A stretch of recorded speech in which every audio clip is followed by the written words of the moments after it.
Bonjour, dans cette capsule, nous allons voir le nombre de solutions d'un système d'équations. Jusqu'à maintenant, les problèmes dans lesquels nous avons travaillé avaient toujours une solution. Néanmoins, ce n'est pas vrai qu'un système d'équations a nécessairement une solution. Il y a d'autres situations qui peuvent se produire et dans cette capsule, nous allons les aborder. La résolution d'un système d'équations linéaires peut mener à une solution, aucune solution ou à une infinité de solutions. C'est un concept que nous avons travaillé en secondaire 3. Ici, on va faire un retour. Premièrement, une solution. Vous l'avez vu à de nombreuses reprises dans les pages précédentes, un système d'équations a très souvent une seule solution.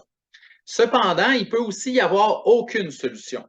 Si on faisait le transfert vers un plan cartésien, parce qu'un système d'équations se présente très bien dans un plan cartésien, aucune solution, vous auriez deux droites parallèles. Donc, deux droites parallèles ne se croiseront jamais. Donc, nécessairement, il n'y aura aucune solution. Donc, on va commencer par analyser la situation dans laquelle il n'y a aucune solution. Regardons la définition. Si un système d'équations est composé d'équations associées à des droites dont les taux de variation sont identiques et les ordonnées à l'origine sont différentes, vous allez avoir des droites parallèles et distinctes. Distinctes veut dire qu'ils vont être une à côté de l'autre. Donc, parallèles distinctes, une à côté de l'autre. Alors, le système d'équations n'aura aucune solution. Regardons cette situation dans un premier exemple. On vous demande de résoudre le système d'équations suivant. Y égale 2x plus 3 et 8x moins 4y est égal à 4. Donc, pour résoudre un système d'équations de façon algébrique, ici, on va appliquer une des trois méthodes qu'on connaît, soit comparaison, substitution ou réduction.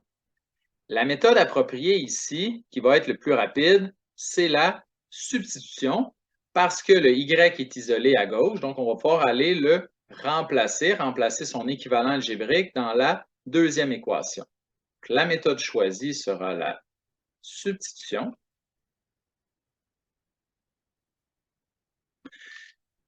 Pour appliquer cette méthode, je vais remplacer 2x plus 3 par la valeur du y qui est ici. Donc, ça va me donner, vous voyez, en bas à gauche, j'ai mis un espace pour faire la résolution algébrique. Donc, le y est équivalent à 2x plus 3. Et maintenant que j'ai fait cette substitution, j'ai une équation avec seulement des x. Je peux déterminer la valeur du x. Donc, 4, je dois le distribuer dans la parenthèse. Ça veut dire 4 fois 2x, ça fait moins 8x. Et moins 4 fois 3, moins 12.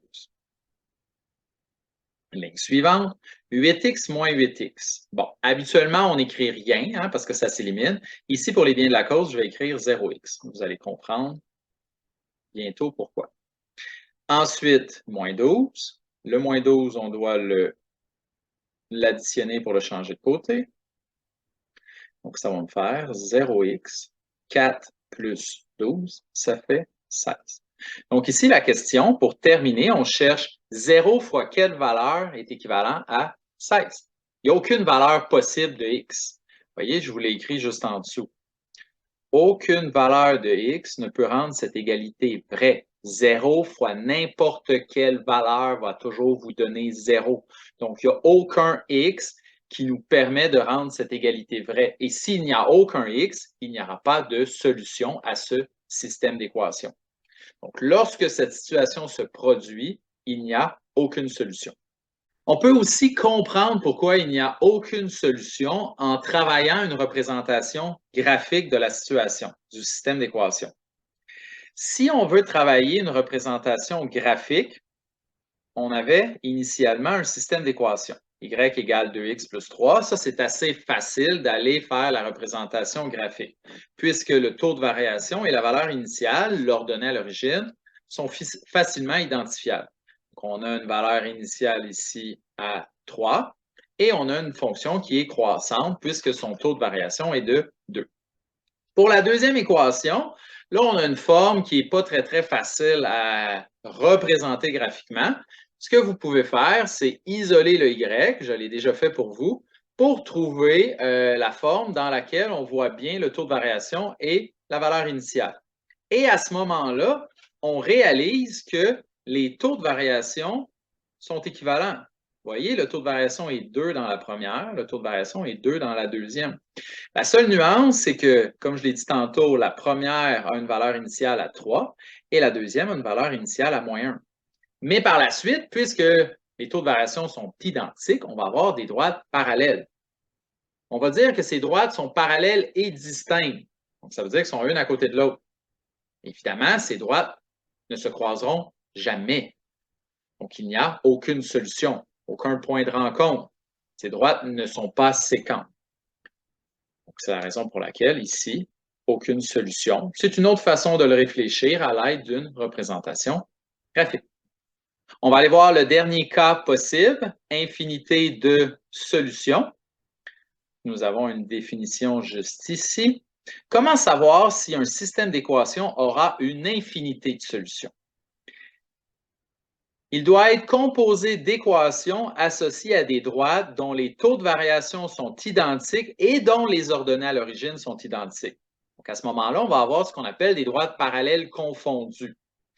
Si le taux de variation et l'ordonnée à l'origine sont identiques, évidemment, on va avoir deux fois la même règle, deux fois la même équation. Donc, nécessairement, dans un plan cartésien, ces deux droites vont être superposées. Et si elles sont superposées, n'importe quelle coupe qui appartient à ces droites va être une solution possible. Donc, à ce moment-là, on va dire qu'il y a une infinité de solutions. Regardons cette situation dans un exemple. Nous voulons résoudre le système d'équations suivant. X plus 2y est égal à 6 et 4x plus 8y est égal à 24. Donc, la méthode à prioriser pour faire une méthode algébrique sera la réduction, puisque le y n'est pas isolé dans l'une ou l'autre des équations. On va employer la réduction.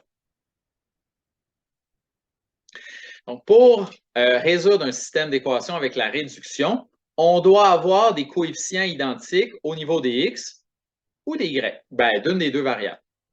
Donc, dans ce cas-ci, la première équation x plus 2y est égale à 6, on a un coefficient pour le x de 1. Pour la deuxième équation, juste ici, on a un coefficient de 4. Donc, en multipliant la première équation par 4, nous aurons des coefficients identiques. On va pouvoir soustraire pour éliminer la variable en x. Donc, x fois 4, 4x. 2y fois 4, 8y. Et l'autre côté, 6 fois 4, 24. L'autre équation, je la réécris sur ma ligne du bas. Et en la réécrivant, j'espère que vous voyez que nous avons deux fois la même équation.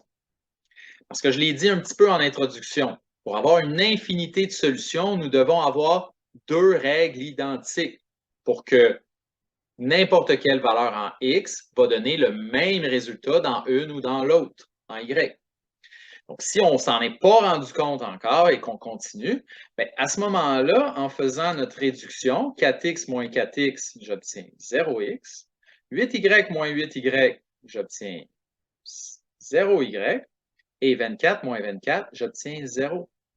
Donc, la question ici, c'est quelle valeur de x et de y vont satisfaire cette égalité? N'importe quelle valeur. Placez n'importe quel x et n'importe quel y et vous allez obtenir 0 à la fin. Donc, toutes les valeurs de x et de y rendent cette égalité vraie. Je l'ai écrit juste ici.